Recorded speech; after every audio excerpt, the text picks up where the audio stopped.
Psychohistory probes the conscious and unconscious inner life of individuals and groups in society.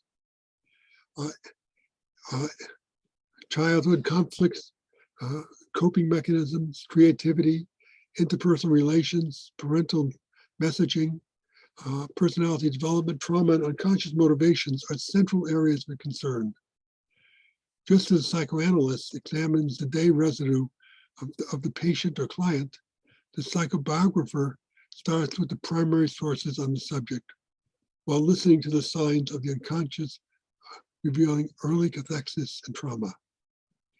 Neither therapist nor psychohistorian lead with theory. Instead, what we do is listen very carefully. It's an empathetic listening in search of unconscious repetition compulsion.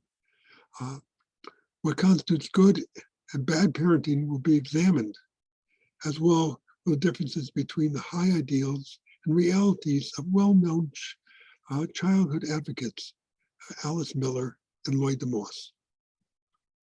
Alice Miller is a fascinating case.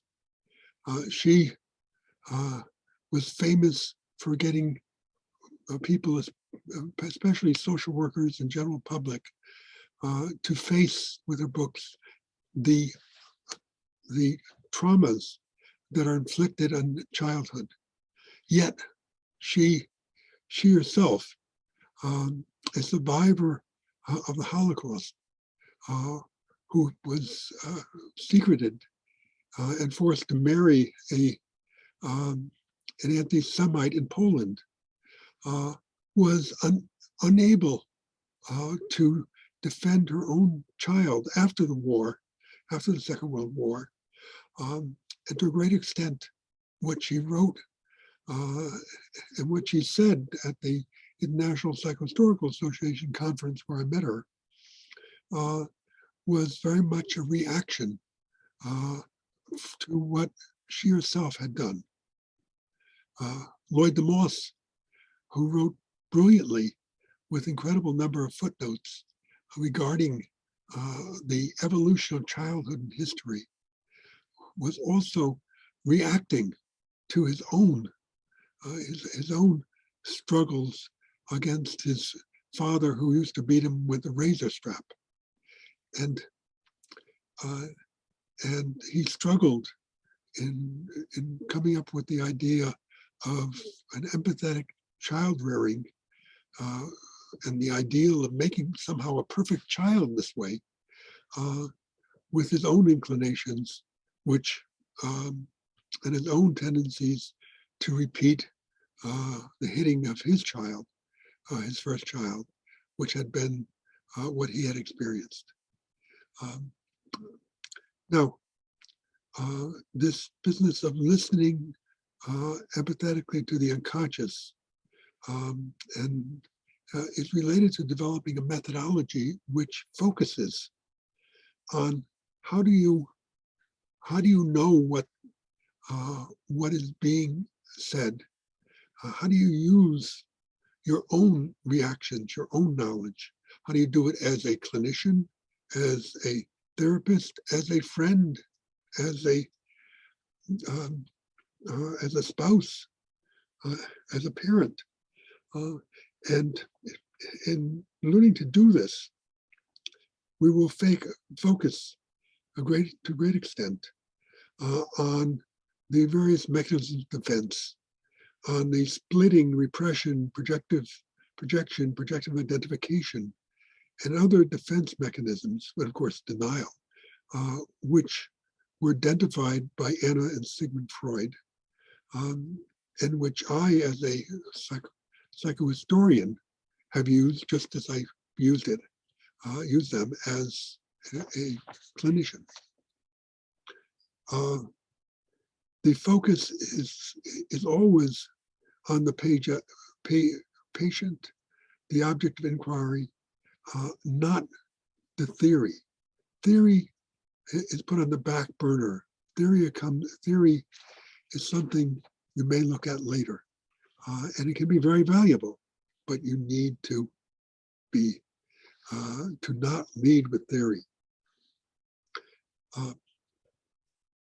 Psychobiography, which is one of the most important aspects of psychohistory, means we can delve much deeper into the lives of our subjects. But we also, in psychohistory, go beyond the subject into, as a presidential psychobiographer, I go into the relationship between the leaders and the led.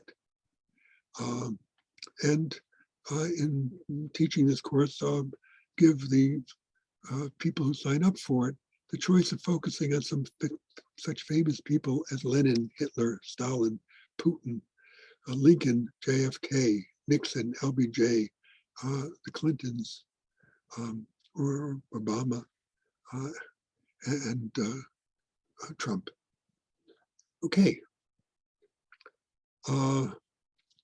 There's the whole issue of human aggression and the human need for the other that leads to war, in which work at finding peace and conflict resolution rather than giving in to the other that is feared, hated, and even killed. We'll look in this class at the literature, some of the literature on hatred, and the inhibitions on killing, which are so much more intense than one would know from turning on the television set, watching literature, because we have become incredibly more civilized as human beings and less inclined to kill. But there's incredible amount of fantasy killing. And of course, our technology makes it very easy to kill and to even destroy our world. So I look at the difference between the reality and people's inhibitions on killing, unless they're psychopathic, sociopathic, and what's on television, in the media, in the newspapers. Also look carefully at the relationship between suicide and homicide. Now, there are enormous challenges and triumphs in psychohistory. Technological changes have stressed our politics and society today, as celebrity is confused with achievement, democracy, and democracy is threatened by information transmitted through separate echo chambers. The bright future of psychohistory is something that I also look at, psychohistory that is not simply psychopathologizing people. That's something, even though I'm a presidential psychobiographer, who people look to for wanting to get the nasty stuff on whoever is running for president, who they don't like. I focus on a psychohistory based on childhood, creativity, empathy, innovation, personality, overcoming trauma, and the role of women as public healers, public leaders, and the great focus on autobiographies. Published one book partly of autobiographies of psychobiographers, and I've got another one lined up, getting my colleagues to write not only their psychobiographies, but also their own story, because we work, our feelings, our countertransference are central instruments in the work we do as psychohistorians. Thank you. I look forward to your being part of this exploration, which has been a wonderful one for me